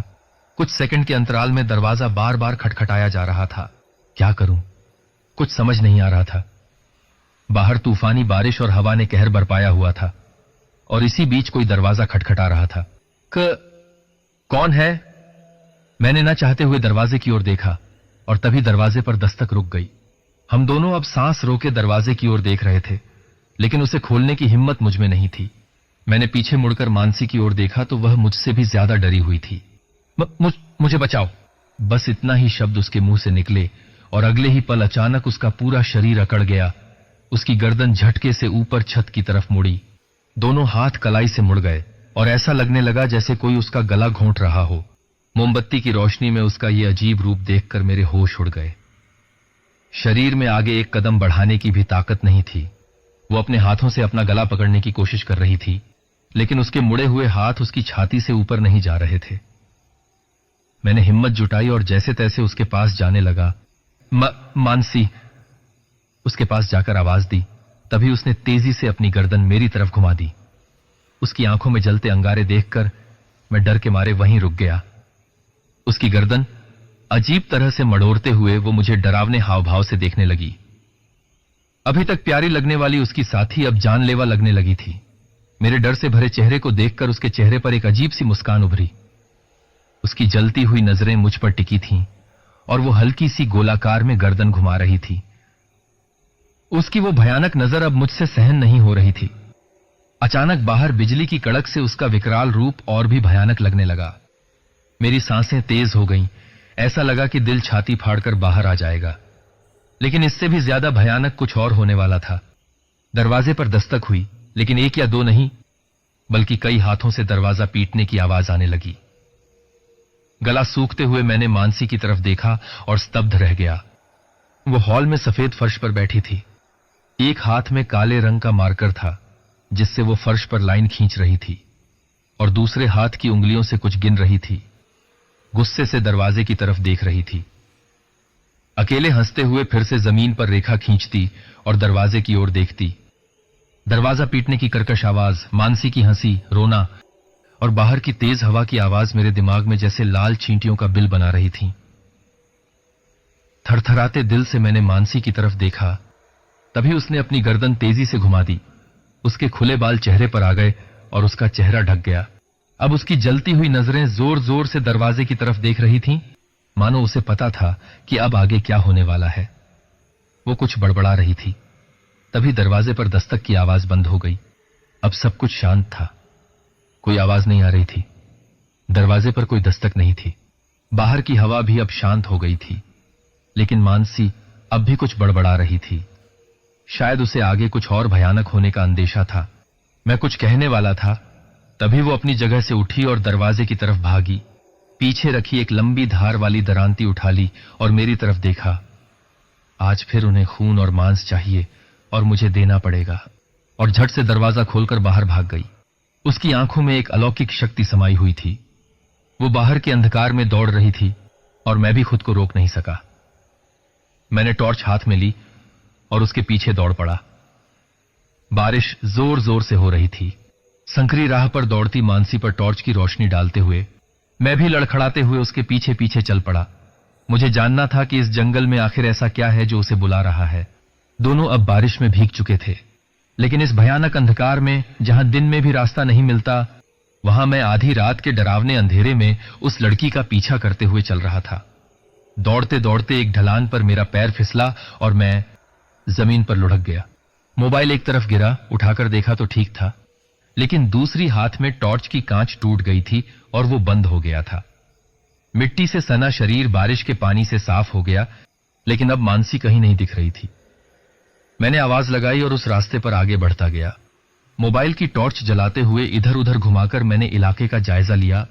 तभी अचानक बिजली चमकी और सारा इलाका रोशनी से भर गया, लेकिन वो कहीं नजर नहीं आ रही थी। तभी एक अजीब सी आवाज ने मुझे वहीं रोक दिया। आवाज दिल दहला देने वाली थी, किसी जंगली हिंसक जानवर की घुरघुराहट की, लेकिन सिर्फ आवाज आ रही थी। मैंने इधर उधर देखा, पर घने पेड़ों से घिरे इलाके में रात के अंधकार के कारण कुछ साफ नहीं दिख रहा था। भागूं तो कहां, रास्ता ही नहीं दिख रहा था। जैसे तैसे यहां तक तो आ गया, पर अब जो कोई भी सामने है वो मुझे अपना शिकार बना लेगा, इस बात का पक्का यकीन हो गया था। वो अब एक एक कदम मेरी तरफ बढ़ रहा था और मेरे मन में ख्याल आया कि वो अब मेरे गले पर वार करेगा और गर्म खून से अपनी प्यास बुझाएगा। जब तक मेरा तड़पता हुआ शरीर शांत नहीं होगा, वो अपने दांत मेरे गले में गड़ाकर खून पीता रहेगा। और जब मेरा शरीर ठंडा हो जाएगा, तब वो अपने नुकीले दांतों से मेरे शरीर का बड़ा सा टुकड़ा नोचकर अपने मुंह में लेगा और अपनी भूख मिटाएगा। मैं इन्हीं विचारों में खोया था कि अचानक एक बिजली चमकी और चारों तरफ दिन जैसा उजाला फैल गया। उसी रोशनी में मैंने उस दरिंदे को भी देखा। वो एक जंगली कुत्ता था। उसका पेट पिचका हुआ था, मानो कई दिनों से शिकार न मिलने की वजह से उसकी पसलियां बाहर दिखाई दे रही थीं। जंगली कुत्तों के झुंड से बाघ और तेंदुए भी डरते हैं। अब उसके और मेरे बीच लगभग 5 फीट का फासला था। गांव के कुत्तों से वो ज्यादा बड़ा और मजबूत था। उसकी ऊंचाई भी ज्यादा थी और बहुत ही फुर्तीला था। उसने अपना जबड़ा खोला और तभी बिजली फिर से चमकी। उस सफेद रोशनी में उसके मुंह में दिखने वाले सफेद नुकीले दांतों को देखकर मेरा दिल कांप गया। उसके मुंह से निकलती लार बारिश के पानी में मिलकर नीचे गिर रही थी। गुर्राते हुए वो एक एक कदम मेरी तरफ बढ़ रहा था और मैं डरते डरते एक एक कदम पीछे हट रहा था। वो मुझ पर हमला करने के लिए तैयार था। उसने अपना शरीर पीछे झटका और अचानक मुझ पर झपट पड़ा। मौत को सामने देखकर मैंने अपनी दोनों आंखें कसकर बंद कर लीं। अपनी मौत को खुली आंखों से कैसे देख सकता था, लेकिन तभी कुछ झटपटाने की आवाज आई। मैंने डरते हुए आंखें खोली तो देखा वो कुत्ता जमीन पर गिरा हुआ था और बगल में मानसी खड़ी थी। उसके हाथ में वो लंबी नुकीली दरांती थी जिस पर लगा लाल खून अब बारिश के पानी में ढुलकर फीका पड़ चुका था। वो जोर से चिल्लाई और चारों ओर देखने लगी। आज फिर तुम्हारे लिए गर्म खून और मांस रखती हूं, खा लो, पर मेरा शरीर नहीं दूंगी। इतना कहकर उसने सीधे उस जानवर की गर्दन पर वार करना शुरू कर दिया। उसके भयानक रूप को देखकर मेरी सारी ताकत जैसे खत्म हो गई थी। बेबस होकर मैं बस देख रहा था। वो लगातार वार कर रही थी और हर वार के साथ मांस और खून के टुकड़े चारों ओर बिखर रहे थे। कुछ टुकड़े मेरे शरीर और चेहरे पर भी गिरे। मेरी सफेद टी शर्ट पर खून और मांस के टुकड़े पूरी तरह चिपक गए थे। उस जानवर का मांस बुरी तरह से चूर हो गया था। कुछ कहने ही वाला था कि मानसी को अचानक चक्कर आया और वो नीचे गिर पड़ी। वो बिस्तर पर शांत सो रही थी। खून से सना उसका ड्रेस मैं बाथरूम में बैठकर धो रहा था और खुद से बुदबुदाया, साले, आज तक अपना रुमाल नहीं धोया और अब इसका पूरा ड्रेस धो रहा हूं। कोई और रास्ता ही नहीं था। उस पर खून और मांस लगे हुए थे। राधा मावशी और धोंडीबा के आने से पहले सब कुछ ठीक कर दिया। बाकी सब ठीक है, पर उसे कहां छुपाऊं? सुबह 10 बजे उसके कपड़ों का पार्सल आ गया था। उसे ड्रेस देकर मैं बाहर आया। तभी दरवाजे पर दस्तक हुई। नीलेश था। मैंने गर्मा गर्म चाय बनाई और हम बातें करने लगे। मानसी कपड़े बदल रही थी। चाय लेते हुए नीलेश बोला, ये लड़की इसी गांव की है ना, तो फिर जंगल में क्यों रहती है? उसे कुछ अमानवीय शक्तियों ने अपने कब्जे में ले रखा है रे। कब्जे में? क्या वो कोई पुलिस वाली शक्ति है? नहीं रे, रुको, मैं उसे बुलाता हूं। और एक बात, इस बारे में बाबूजी को कुछ मत बताना, हमारी दोस्ती की कसम। मैंने मानसी को आवाज दी, मानसी जरा बाहर आओ। और हम उसके बाहर आने का इंतजार करने लगे, लेकिन कोई जवाब नहीं आया। मैंने फिर से आवाज दी, पर अंदर से कोई हलचल, कोई आवाज नहीं आई। नीलेश मेरे उलझे हुए चेहरे को देख रहा था, यह मुझे महसूस हुआ। मैंने नीलेश से कहा, 1 मिनट, मैं देखता हूं वो क्या कर रही है। इतना कहकर मैं सोफे से उठा और उसे आवाज लगाते हुए एक एक करके सारे कमरे तलाशने लगा, लेकिन वो कहीं भी नजर नहीं आई। मन ही मन सोचा, लगता है चली गई। अब मुझे ही उस पर गुस्सा आ रहा था। मैं अपने चेहरे की निराशा छुपाने की नाकाम कोशिश कर रहा था, लेकिन नीलेश ने पहचान लिया। रोहित, एक बात बता, तू उसकी मदद कर रहा है या उसके प्यार में पड़ गया है? अरे, मैं सिर्फ मदद कर रहा हूं। जैसा तू सोच रहा है वैसा कुछ भी नहीं है। मैंने सफाई देने की कोशिश की। और किसी को पता है इस बारे में या बस मुझे ही? फिलहाल तो सिर्फ तुझे, लेकिन जल्दी ही मां बाबा को बता दूंगा, मैंने जवाब दिया। हम कुछ देर ऐसे ही बात करते रहे। नीलेश ने मुझे सलाह दी कि मैं मानसी को ऐसी हालत में छोड़कर शहर चला जाऊं, लेकिन मैं उसे छोड़ नहीं सकता था, क्योंकि मुझे उससे प्यार हो गया था। मानसी कहीं शून्य में देख रही थी। सोफे के एक किनारे पर पैरों को अपने पास मोड़कर चुपचाप बैठी थी। मैं उसके सामने बैठकर उसके उदास चेहरे की ओर देखते हुए बोला, यह सब कब तक चलेगा? उस पिशाच की अजीब भूख कब तक शांत करती रहोगी? वो उसी शून्य में देखते हुए बोली, जब तक मेरे शरीर में ताकत है तब तक मुझे उसकी भूख मिटानी पड़ेगी, और जब मेरी ताकत खत्म हो जाएगी तब वो मेरी हड्डियां और मांस खा जाएगा। शायद ये खेल मेरी मौत के बाद ही खत्म होगा। उसके इस जवाब से मैं बिल्कुल सन्न रह गया। कोई तो रास्ता होगा इस पिशाच के चक्र से बाहर निकलने का, मैंने गंभीर आवाज में पूछा। अब अगला शिकार कब? कल अमावस्या थी, अब अगले अमावस्या को। तो तुम गांव में क्यों नहीं रहती? मुझे लोगों से डर लगता है, गांव में मेरा कोई नहीं है। जो भी मिलता था पहले मुझे कुचलने की सोचता था। आदमी के लिए जवान लड़की क्या और बूढ़ी क्या, सब सिर्फ ऊपर ऊपर के रिश्ते और झूठे प्यार दिखाते हैं। बस मौका मिले तो नीचे गिराने की सोचते हैं।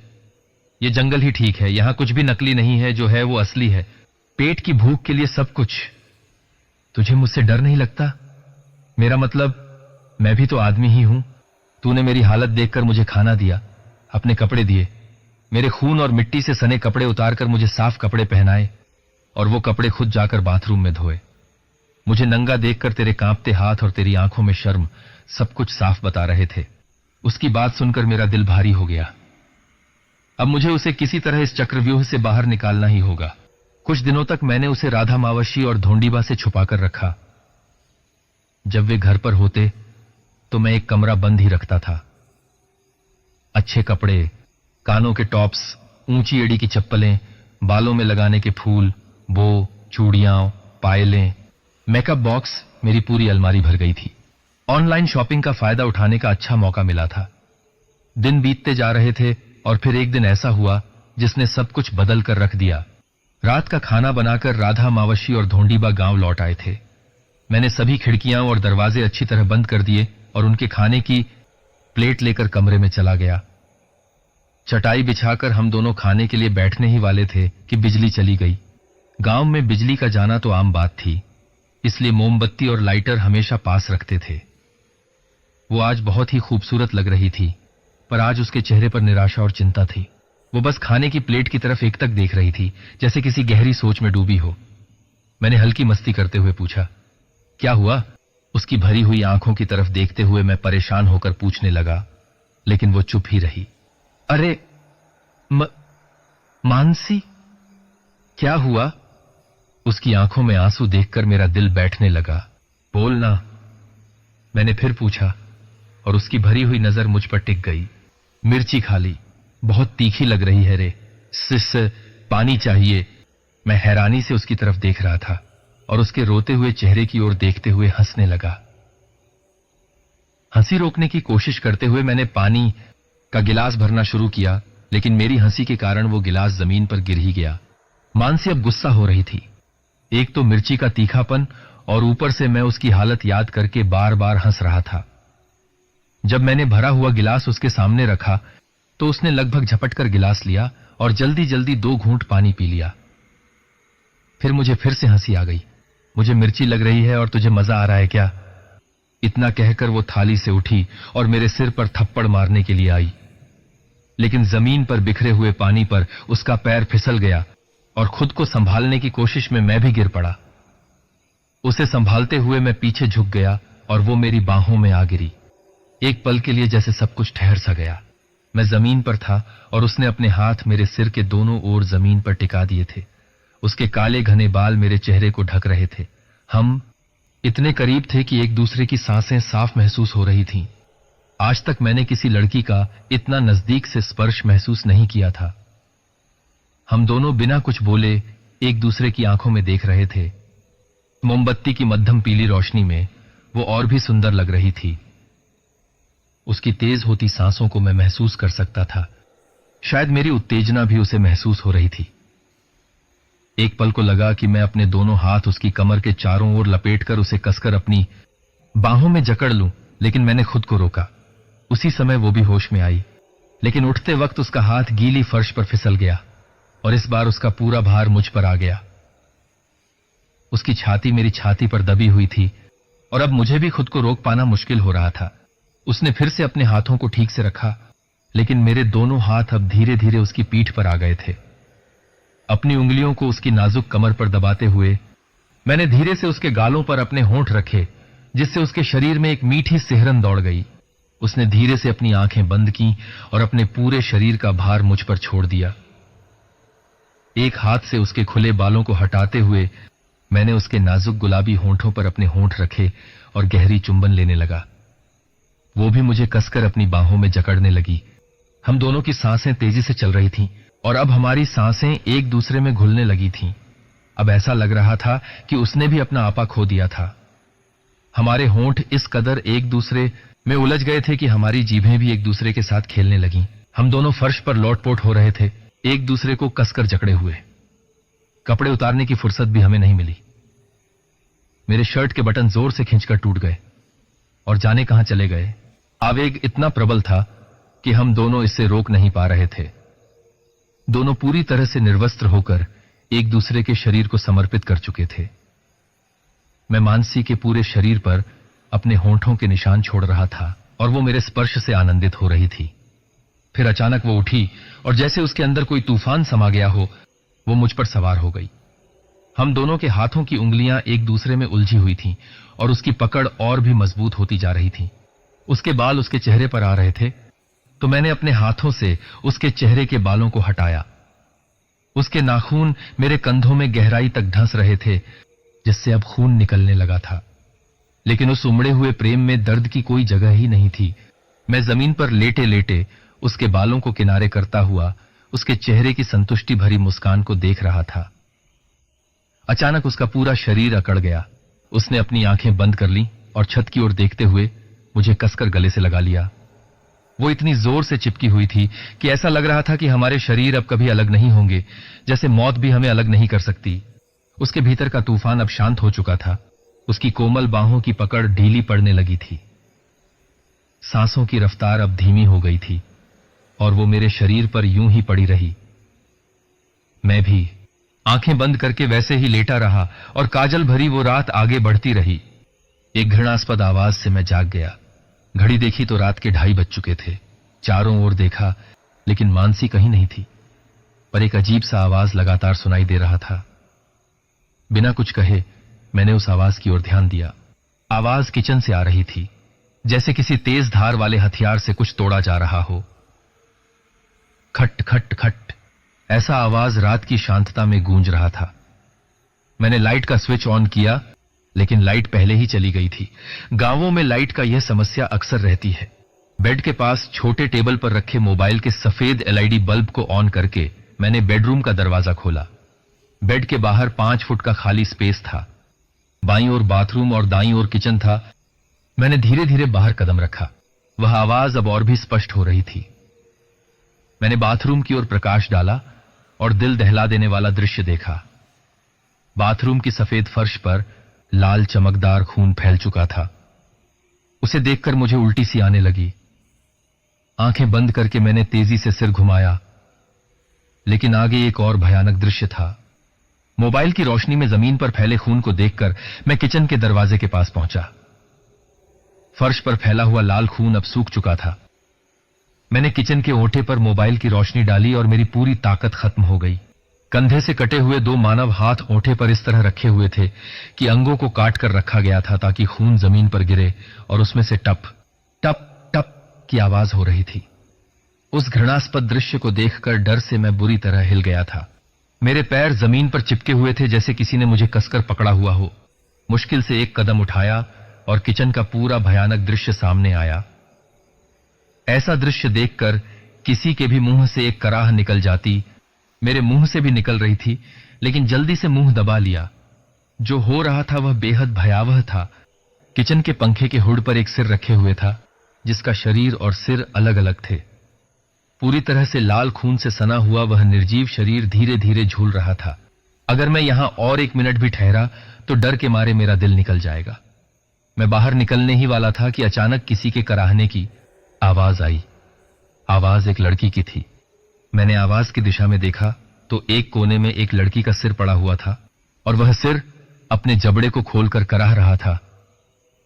उसे देखकर पीछे हटते हुए खून से सने गीले फर्श पर मेरे पैर फिसल गए और मैं गिर पड़ा। आंखें फाड़कर मैंने सामने उस सिर को देखना शुरू किया। अब मेरे दिमाग में लाल चींटियों का घर उभर आया।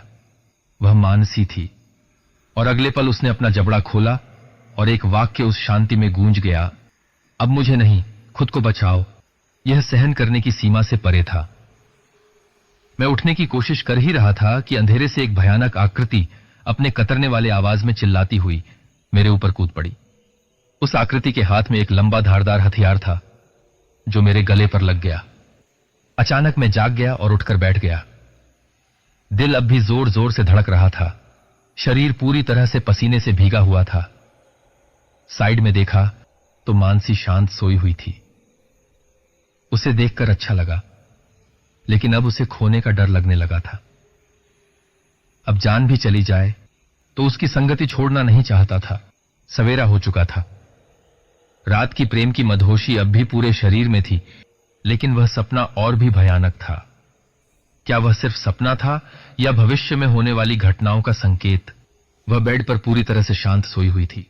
खिड़की से आने वाली सूरज की सुनहरी किरणें उसके गालों को छू रही थीं। मैंने खिड़की का पर्दा बंद किया और उसकी ओर देखने लगा। जीवन की सबसे बड़ी खुशी उसने मुझे दी थी और अब मैंने तय किया था कि जन्म भर उसके साथ रहूंगा। लेकिन यह इतना आसान नहीं था। गांव के मंदिर में भगवान को साक्षी मानकर मैंने उससे शादी की, लेकिन किसी को नहीं बताया। सही समय आने पर मां बाप को बताना था। उसने इन बातों पर विचार भी नहीं किया था, लेकिन मैंने उसे वह खुशी देने का मन बनाया था और किया भी। मैंने तय किया कि मैं उसे लेकर हमेशा के लिए शहर चला जाऊंगा, इस सब से दूर। लेकिन क्या यह इतना आसान था?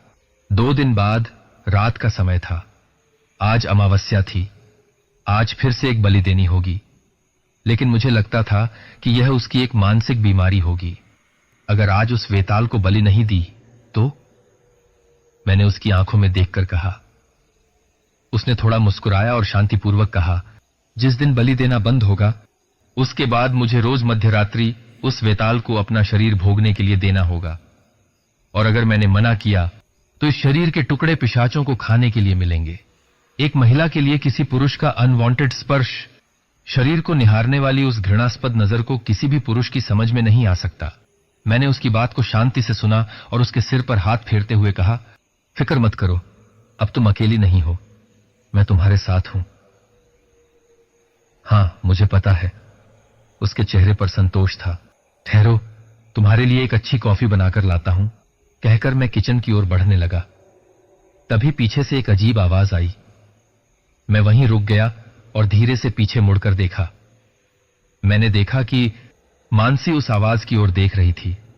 मैं कुछ कहने ही वाला था कि उसने दरवाजे की ओर देखा और धीरे धीरे बिस्तर से उठी। मानसी, क्या हुआ? मैंने डर के मारे सवाल पूछा। उसने भरी हुई आंखों से मेरी ओर देखते हुए कहा, वह आ गया है, खून या शरीर पूछ रहा है, मुझे जाना होगा। मैं कुछ कह पाता उससे पहले उसने दरवाजे के पीछे रखा हुआ खंजर उठाया और मुझसे कहा, यह मेरे भाग्य का फल है, मुझे ही भोगना होगा। इतना कहकर वह बाहर चली गई। मैं उसके पीछे जाने ही वाला था कि दरवाजा जोर से बंद हो गया।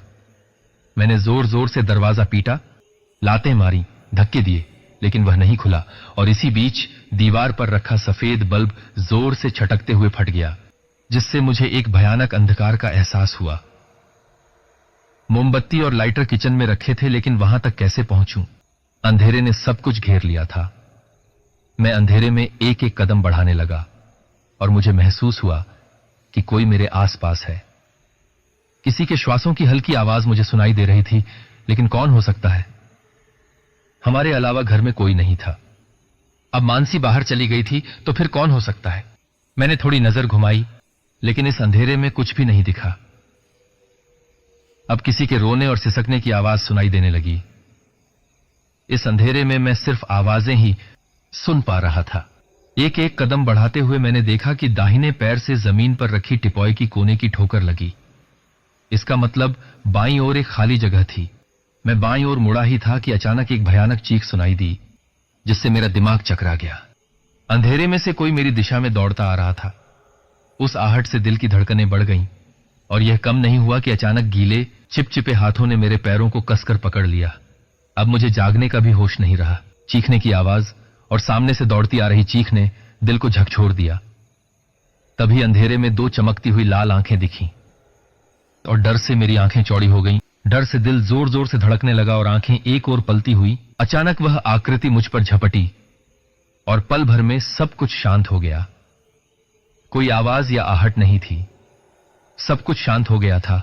आवाज केवल मेरे जोर जोर से धड़कते दिल की थी। डर से मेरे माथे पर पसीने की बूंदें जम गई थीं। जैसे ही दरवाजे की ओर बढ़ा, अचानक किसी ने मेरे पैरों को कसकर पकड़ा और जोर से खींच लिया, जिससे जमीन पर गिरते समय टिपॉय की कोने ने मेरे माथे पर चोट की। अब मेरा पूरा शरीर जैसे जकड़ लिया गया था। किसी ने मुझे कसकर पकड़ रखा था। वे घृणास्पद चिपचिपे हाथ मुझे जकड़ रहे थे और मैं असहाय तरीके से जमीन पर पड़ा था, छूटने की कोशिश कर रहा था। तब सिर में एक भयानक दर्द उठा जो पूरे शरीर में समा गया। 440 वोल्ट के झटके जैसा दर्द शरीर में फैल गया था। उस दर्द को सहन करना असंभव हो गया था और मैंने पूरी ताकत से चिल्लाने की कोशिश की, लेकिन मुंह से आवाज भी नहीं निकल रही थी। बार बार दर्द की लहरें मेरे शरीर पर गिर रही थीं और मेरी होश उड़ रही थी। कब जागा पता ही नहीं चला, कितने बजे हैं यह भी नहीं पता। दर्द से सिर अब भी थक रहा था। मुश्किल से जागे से उठकर खड़ा हुआ। दिमाग में एक ही ख्याल था, मानसी, वह तो अकेले जंगल में गई है। मुझे किसी भी कीमत पर बाहर जाकर मानसी के पास पहुंचना था। वह अकेली ही उस भयानक जंगल में वेताल को बलि देने गई थी, लेकिन यह अमानवीय शक्ति मुझे बाहर निकलने नहीं दे रही थी। तभी मेरी नजर बगल की खिड़की पर गई। बिना एक पल का भी विचार किए मैंने खिड़की की ओर दौड़ना शुरू किया, लेकिन किसी ने मेरे पीछे दौड़ने की आहट दी। मैंने खिड़की का कांच तोड़कर बाहर कूद गया। टूटे हुए कांच जमीन पर बिखरे हुए थे। फिर खड़ा होकर इधर उधर नजर घुमाई तो एक बात ध्यान में आई कि एक कार दरवाजे पर खड़ी थी। ये कार किसकी है और यहां कैसे आई? जाते जाते मैंने नंबर देखा, लेकिन वह भी पहचानने लायक नहीं था। दिमाग में विचार कौंध गया। मानसी को लेकर इसी कार में आज ही इस गांव को छोड़कर शहर जाना था और दिखते हुए रास्तों पर तेजी से कदम बढ़ाते हुए मैं जंगल की ओर दौड़ पड़ा। लेकिन ध्यान आया कि कोई मेरे पीछे भी तेजी से दौड़ रहा है। घर में मुझे जकड़कर रखने वाली उस अमानवीय शक्ति ने शायद मानसी तक पहुंचने से रोकने के लिए मेरा पीछा किया है, लेकिन अब पीछे हटने का कोई सवाल नहीं। जब तक जिंदा हूं उसे कुछ नहीं होने दूंगा, यह मैंने तय कर लिया था। दौड़ते दौड़ते अब उस विशाल पहाड़ पर चढ़ते हुए बहुत थक चुका था। पैर भी अकड़ गए थे। जंगल की कांटेदार झाड़ियों ने कपड़े फाड़ दिए थे। शरीर पर घाव हो गए थे, लेकिन परवाह नहीं थी। दोनों हाथ घुटनों पर रखकर थोड़ी देर आराम करने के लिए एक जगह रुक गया। तभी नजर एक रोशनी वाली जगह पर गई। कांटेदार झाड़ियों को हटाते हुए उस रोशनी की ओर बढ़ा और एक जगह आग की लपटें जलती हुई दिखीं। इतनी रात को किसी ने आग लगाई होगी। तूफान के झाड़ियों से रास्ता निकालते हुए एक थोड़ी खाली जगह पर पहुंचा और सामने का दृश्य देखकर दिल की धड़कन रुक गई। सामने एक खाली जगह पर आग जल रही थी। आग के पास मानसी जमीन पर बेहोश पड़ी थी और कुछ दूर पर वह खंजर पड़ा था। कपड़े जगह जगह फटे हुए थे। मैंने जल्दी से उसके पास गया। शरीर पर घावों से खून बह रहा था। मैंने उसे जगाने के लिए पुकारने की कोशिश की, लेकिन बेकार। चारों ओर नजर घुमाई, लेकिन कोई नहीं था। शायद उसे बलि देने के लिए कोई प्राणी नहीं मिला था। अब क्या? अगर खून नहीं दिया तो वह वेताल उसके शरीर के साथ अपनी वासना शांत करता रहेगा। अब नहीं, मैं उसे कुछ नहीं होने दूंगा। बगल में पड़े हुए खंजर को कांपते हुए हाथ से उठाया और चारों ओर देखा और भर आए हुए आंखों से हाथ जोड़कर अटपटे स्वर में बोला, यह लड़की तुम्हारे लिए केवल एक शरीर है जो तुम्हारी वासना को शांत करेगा, लेकिन वह मेरी सब कुछ है, मेरी जान है, मेरा प्रेम है, मेरी पत्नी है। तुम्हें खून चाहिए ना? मैंने हाथ में पकड़े हुए खंजर को अपनी कलाई पर रखा और ऊपर देखकर फिर से कहा, मेरा खून ले आज। और छर्रर्रर्रर की आवाज के साथ खंजर की धार को हाथ की नसों पर खींचा। गर्म खून की धार बहने लगी। भयानक दर्द ने दिमाग तक पहुंचा दिया। बहते खून को जलती आग पर डालते ही छर्रर्रर्रर की आवाज और काले धुएं के साथ जलते खून की घृणास्पद गंध नथुनों में भर गई। तभी आकाश में काले बादल छा गए। रात के भयानक अंधेरे में चलने वाली हवा की झोंके से पेड़ों की पत्तियां सिसक रही थीं। यह बारिश का संकेत था या उस वेताल के आगमन का, यह समझना मुश्किल था। मैंने जेब से रूमाल निकालकर कटे हुए नसों पर बांधते हुए मानसी को जगाने की कोशिश की, लेकिन वह बेहोश थी। उसी तरह उसे दोनों हाथों से उठाकर जंगल की तंग पगडंडियों से घर की ओर तेजी से कदम बढ़ाने लगा। सारी शक्ति समाप्त हो गई थी। शरीर थका हुआ था, लेकिन मानसी के चेहरे को देखकर थोड़ा बल मिल जाता। फिर से दौड़ने लगा। उसका दुखी चेहरा देखकर दिल का प्रेम आंसुओं के रूप में आंखों में भर गया था। अब हार मानने का सवाल ही नहीं था। कुछ ही समय में मैं घर के पास पहुंच गया। जाते समय देखी हुई कार अभी भी वहीं है, लेकिन ऐसा लगता है कि बाहर असुरी शक्तियों ने आतंक मचा रखा है। इसलिए उसे लेकर फिर से घर में आया। उन शक्तियों ने मुझे यहां से जाने दिया या नहीं, यह नहीं पता, लेकिन मैं जिंदा न भी रहूं, फिर भी वहां क्या हुआ ये सबको समझना चाहिए। इसलिए पूरे घटनाक्रम को इस डायरी में लिख रहा हूं। लेकिन किसी भी कीमत पर मैं ऐसा आने वाले वक्त में हार मानने नहीं दूंगा। डायरी पढ़ने के बाद सब कुछ साफ हो गया था और आगे क्या हुआ वह नीलेश के सामने था। लेकिन उसे उपाय मिल गया था।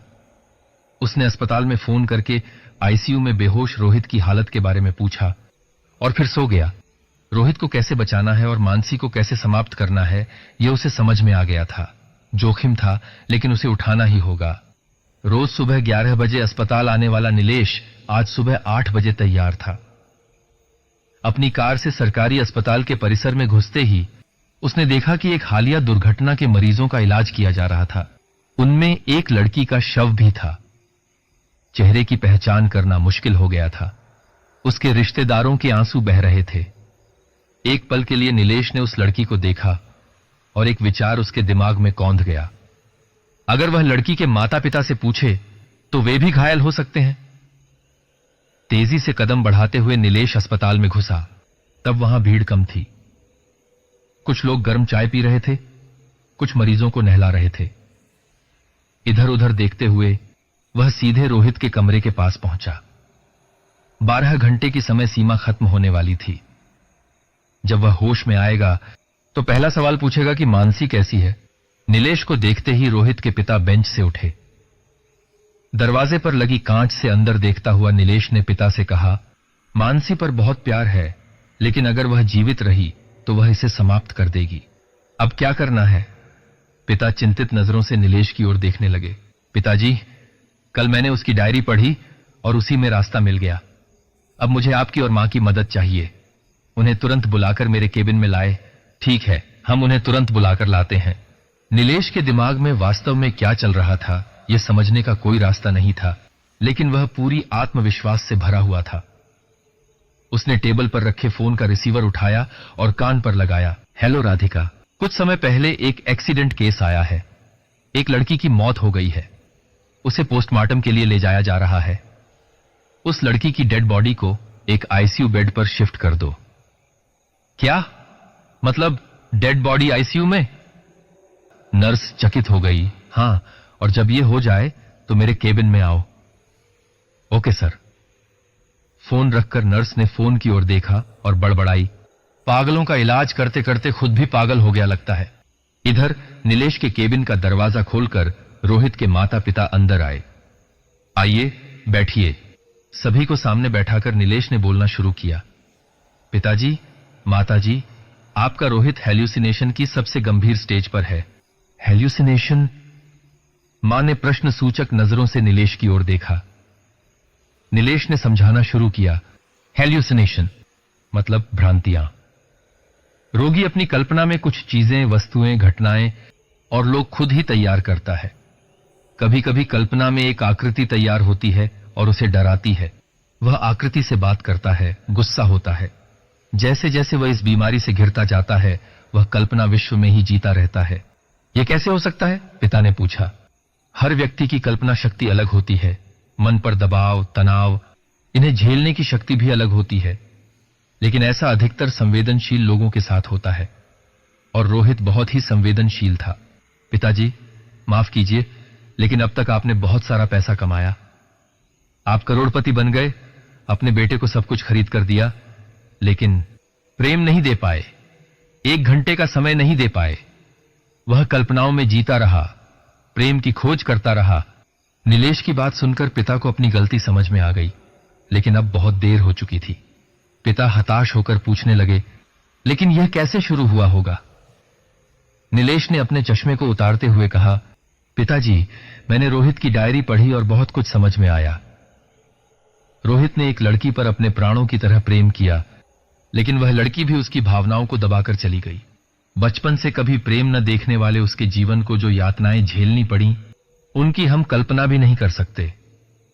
इस प्रेम में भी वह संतुष्ट नहीं रहा, वह समाप्त हो गया था। जब आपने उसे शुरू में मेरे पास लाया, तब वह पहले स्टेज पर था। कल्पनाओं में उसने अपनी छाही हुई व्यक्तियों को तैयार करना शुरू कर दिया था। इसलिए मैंने उसे शहर की हलचल से दूर एक शांत गांव में रखने की सलाह दी। मैंने अपनी नर्स राधिका को राधा मावशी बनाकर उसकी देखभाल और निगरानी के लिए भेजा, लेकिन आपके नौकर धोंडीबा ने सब कुछ बिगाड़ दिया। मतलब?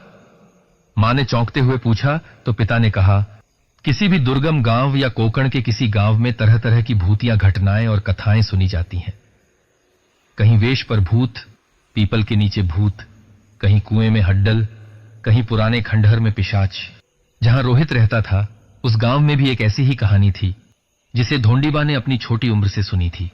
यानी उसकी दादी मानसी नाम की लड़की के साथ हुई घटना को बच्चों को डराने के लिए सुनाया करती थीं और शाम को बाहर जाने से रोकती थीं। उस डर से बच्चे सूर्यास्त के बाद बाहर जाना टालते थे। अब वही बच्चे बड़े हो गए और अपने बच्चों को वही कहानी सुनाकर डराने लगे, और यही सब मुझे धोंडीबा ने बताया। पिता की बात सुनकर नीलेश ने कहा, बिल्कुल सही। उस गांव की एक दंतकथा अनजाने में रोहित को बताई गई और उस दंतकथा की लड़की मानसी रोहित को अपनी सी लगने लगी। रोहित ने अपनी कल्पना में उसे आकार दिया, रंग रूप दिया। धोंडीबा की कहानी वह वास्तविकता में जीने लगा। नीलेश की बातें सुनकर मां के पांवों के नीचे से जमीन खिसक गई। उन्होंने सुन्न होकर नीलेश से पूछा, लेकिन तुम्हें मानसी के बारे में कैसे पता चला? मुझे उसे मिलने के लिए बुलाया गया था, मानसी पर इलाज करने के लिए। उस समय मुझे पता चला कि उसने मानसी को अपनी कल्पना में तैयार किया था। एक लड़की को अपनी कल्पना में तैयार करके वह उससे प्रेम कर रहा था जी जान से। कल उसकी हालत ज्यादा खराब हो गई। राधिका ने फोन पर बताया। मैं दूसरे शहर में था, इसलिए दूसरे डॉक्टरों को अरेंज किया। हमारे डॉक्टर देसाई कार लेकर गांव गए उसे देखने के लिए, लेकिन उसकी हालत देखकर मजबूरी में उसे शॉर्ट ट्रीटमेंट दिया गया। लेकिन उसे लगा कि अंधेरे में कोई पिशाच उसे पकड़ रहा है, उसके सिर पर प्रहार कर रहा है। ऐसा समझकर बेहोश हो गया। होश में आते ही गांव के जंगल में भाग गया। हमारे 2 कर्मचारी भी उसके पीछे गए, लेकिन जोर जबरदस्ती किए बिना उसे जो करना था किया और सिर्फ पीछा करने का निर्देश दिया, क्योंकि उस समय वह हिंसक हो सकता था। लेकिन जंगल से लौटकर डॉक्टरों की गाड़ी लेकर भाग गया। लौटते समय उसका एक्सीडेंट हो गया, लेकिन उसके अनुसार वह भाग नहीं रहा था, बल्कि अपनी कल्पनाशील पत्नी को एक वेताल की पकड़ से बचाने ले जा रहा था। नीलेश की बात सुनकर मां के आंसू बहने लगे। उन्होंने दोनों हाथ जोड़ते हुए कहा, नीलेश, किसी भी तरह मेरे बेटे को इस स्थिति से बाहर निकाल दो, तुम्हारा बहुत उपकार होगा। मां, चिंता मत करो, मैंने पूरा प्लान बना लिया है। तभी राधिका केबिन का दरवाजा खोलकर अंदर आई और कहा, सर, उसे आईसीयू में शिफ्ट कर दिया गया है। अच्छा पिताजी, कल्पनाओं में उसने प्रेम किया, उसके साथ शारीरिक सुख लिया और शादी भी कर ली। अब जब वह होश में आएगा और मानसी के बारे में पूछेगा, तो मां, तुम रोना शुरू कर देना। तुम्हारी बहू यानी रोहित की मानसी कल एक्सीडेंट में मर गई है, ऐसा दिखाना होगा। फिर मैं और पिताजी अंदर आएंगे और उसे बताएंगे कि मानसी एक्सीडेंट में मर गई है। उसके अनुसार एक्सीडेंट में मानसी भी घायल हुई थी। उसे झटका लगेगा, लेकिन इतना नहीं, शुरुआत में वह विश्वास नहीं करेगा, वह मानसी की लाश देखना चाहेगा। तब राधिका, तुम, राधिका की तरफ देखते हुए, उसे सुबह आईसीयू में शिफ्ट की गई लड़की की डेड बॉडी दिखा देना, यानी उसकी कल्पनाओं की। मानसी कल्पनाओं में ही रहेगी। उसे फिर से अपनी दुनिया में लाना है तो यह रिस्क लेना पड़ेगा। लेकिन अगर कुछ गलत हो गया तो? मां ने चिंता में पूछा। नीलेश हल्के से हंसते हुए कहा, झटका तो लगना ही चाहिए, क्योंकि अगर झटका लगेगा तभी वह इससे बाहर निकलेगा। नीलेश की बात पूरी भी नहीं हुई थी कि एक और नर्स दरवाजा खोलकर आई और कहा, सर, रोहित होश में आ रहा है। नीलेश ने अपने स्थान से उठते हुए राधिका को कहा, चलो राधा मावशी, तब फाइनल ऑपरेशन करते हैं। सर, एक्टिंग कैसी लगी? चलते चलते उसने पूछा। तुमने अच्छा काम किया, लेकिन साहब के नौकर धोंडीबा ने सब कुछ बिगाड़ दिया, गांव की कहानियां सुनाकर। चारों लोग चलते हुए रोहित के कमरे के पास पहुंचे। रोहित होश में था। मां ने दरवाजा खोलकर अंदर जाकर बिस्तर के पास बैठ गई और उसके सिर पर हाथ फेरते हुए रोने लगी। मां, कितने दिनों बाद तुझे देखा, कैसी हो? तेरे हाथ की पोली भाजी खाकर बहुत दिन हो गए। उसके मुंह से निकले शब्द सुनकर मां के आंसू बहने लगे। उन्होंने दोनों हाथों से उसका चेहरा पकड़कर भरे हुए आंखों से देखा और कहा, लाया है ना बेटा, ठहर लाती हूं। डब्बे से लाकर पोली भाजी प्लेट में डालकर मां ने अपने हाथों से उसे खिलाना शुरू किया। 2 कौर खाने के बाद रोहित ने कहा, मां, थोड़ा पानी भी ले लो। तभी पिताजी और नीलेश शांति से दरवाजा खोलकर अंदर आए। कैसा लग रहा है, ठीक हो ना? नीलेश ने पूछा। हां, अब अच्छा लग रहा है। नीलेश, तुम्हारा दवाखाना कैसे चल रहा है? और बाबा, मैं अब ऑफिस ज्वाइन करने जा रहा हूं। मां रोहित को पोली के छोटे छोटे कौर खिला रही थी। रोहित को देखकर नीलेश ही नहीं, सभी लोग हैरान थे। उसने एक बार भी मानसी के बारे में नहीं पूछा। अपने बेटे की हालत देखकर पिताजी के आंसू बहने लगे। मां के आनंद के आंसू भी थम नहीं रहे थे। नीलेश ने राहत की सांस ली और राधिका भी संतोष के साथ उस डेड बॉडी को रिश्तेदारों के हवाले करने चली गई। काफी समय तक रोहित से बातचीत करने के बाद पिताजी नीलेश से मिलने के लिए केबिन में आए। नीलेश, सच में तुम्हारा बहुत उपकार हुआ है। पिताजी ने नीलेश के सामने अपने दोनों हाथ जोड़ते हुए कहा। पिताजी, मैंने कुछ नहीं किया। शायद कल के एक्सीडेंट में सिर पर लगी चोट के कारण ही वह इससे बाहर निकला। इधर रोहित मजाकिया अंदाज में मां के साथ बात कर रहा था और एक एक कौर खा रहा था। तभी मां के मोबाइल की रिंग बज उठी। हेलो, हां, अब मेरा बच्चा ठीक है। बात करते हुए मां को हिचकी आ गई और उन्होंने मोबाइल पर बात करते हुए आईसीयू रूम से बाहर आ गईं। रोहित की तबीयत पूछने के लिए पड़ोस की आंटी और उनके बच्चों के फोन सुबह से आ रहे थे। केबिन का दरवाजा बंद हो गया। तब अपने बाएं ओर देखते हुए रोहित ने हल्के से हंसते हुए कहा, चिंता मत करो, हमारे शादी के बारे में मैं जल्दी ही मां पिता से बात करता हूं। अब कोई भी हमें अलग नहीं कर सकता, मृत्यु भी नहीं। I love you Mansi. तो दोस्तों, यह कहानी यहीं पर समाप्त होती है। आप लोगों को मेरी कहानी कैसी लगी मुझे कमेंट में जरूर बताइए। अगर आपको पसंद आई हो तो वीडियो को लाइक करके अगली नई कहानी का पता चलने के लिए चैनल को जरूर सब्सक्राइब कर दें और इस वीडियो को जितना हो सके उतना शेयर करें। तो मिलते हैं आपसे अगली वीडियो में। कहानी कैसी लगी जरूर बताना। धन्यवाद।